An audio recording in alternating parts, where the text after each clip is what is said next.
this is Kate from Generate Magic, and so often when we first discover manifestation or, old school self-help or personal development, it can feel very liberating at first and very empowering because all of a sudden we realize that we no longer have to struggle and suffer, and that we can actually take our life and we can actually change our lives for the better and live the lives that we truly desire. But then along the way, at least for me, it became like this, where it just became like an endless set of things, of problems and things to fix, and there was always something that could be better. And I have this memory, I'll never forget it, of going over to my grandparents' house when I was a kid, and she had just had the cleaner come by, and so the house was really clean and sparkly and shiny, but she pointed to this little corner in the living room, and in the corner, I guess the mop hadn't quite reached, and so you could see, and the sun was just hitting the corner, so you could see a speck of dust in that corner.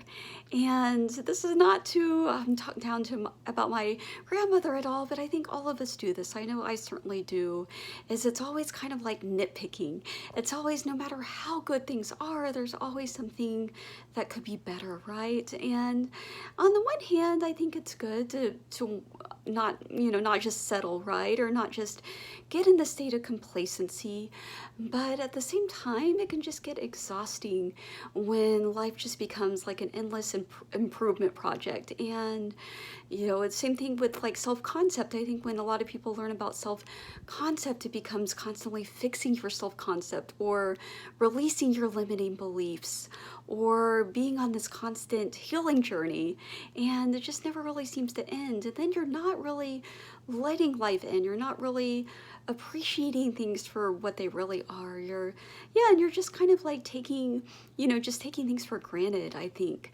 And and it just got to this place where I just felt, just kind of this endless, because I already had, like a tendency towards perfectionism anyway. And so this became just another area of my life where, again, it was initially very empowering. And after a while, it just became all about just making things perfect and making sure that little dust spot in the corner was clean, and constantly just kind of like squinting at life and sort of like nitpicking and looking at, okay, what else needs to be fixed? And what I realized is that it's more just about accepting life as it is, and again, not from a place of complacency or settling, but really accepting all the different shades and nuances, just like a work of art, right? And it's all the different textures that make the work of art so beautiful and so captivating. And I think about, I was recently rereading the book All the Kings of Men by Robert Warren Penn, and which is one of my favorite books growing up, and it's just it's beautiful. Each sentence in the book is just like a work of art, just very incredibly written. But at the same time, other people might argue that it's a very poorly written book because it has such long sentences. And a lot of times we're taught in writing, right, that you're supposed to have very kind of short, snappy sentences. And even in fiction writing, I was often taught this, and especially when it comes to more nonfiction writing and writing for the internet and journalism type writing, right? It's just supposed to be short, concise, get to the point. And I know when I was doing blogs and WordPress, there was this tool called Yoast SEO, where if the sentences were too long, it would give you a red, which was basically kind of like you failed. And so this book, if it was according to Yoast SEO, like this book would fail. Because some of these sentences just went on for like a paragraph. But yet the book was beautiful in its own way.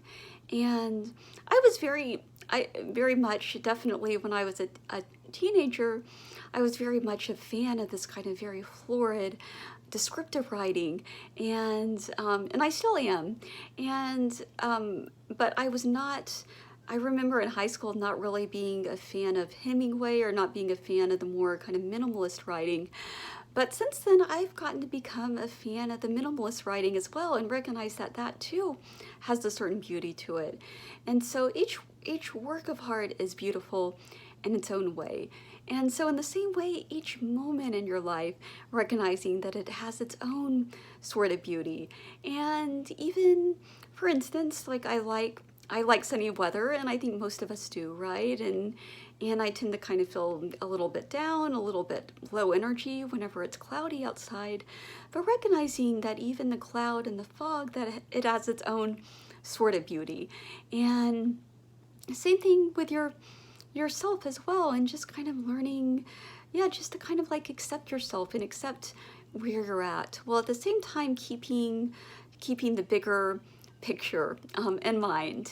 And yeah, I've found too that, at least for me, it's not, again, it's not really like this either or thing, right? Like, it's not really about just lapsing into complacency and laziness, but it's not really about perfectionism either. And really, for me, what it's become about is just pouring yourself into everything, and at the same time, always letting life pour into you. So any sort of project that I'm working on, just letting it pour into me and out of me as well. So it's kind of like I talked about before, it's where it's kind of like an orchestration with this divine power and with this God presence. And but not coming from it from a place of perfectionism, but rather coming from it from a place of just channeling that absolute and that pure positive energy into everything that you do. And so yes, that's what I want to leave you with today. And so thank you so much for watching, and have a wonderful day.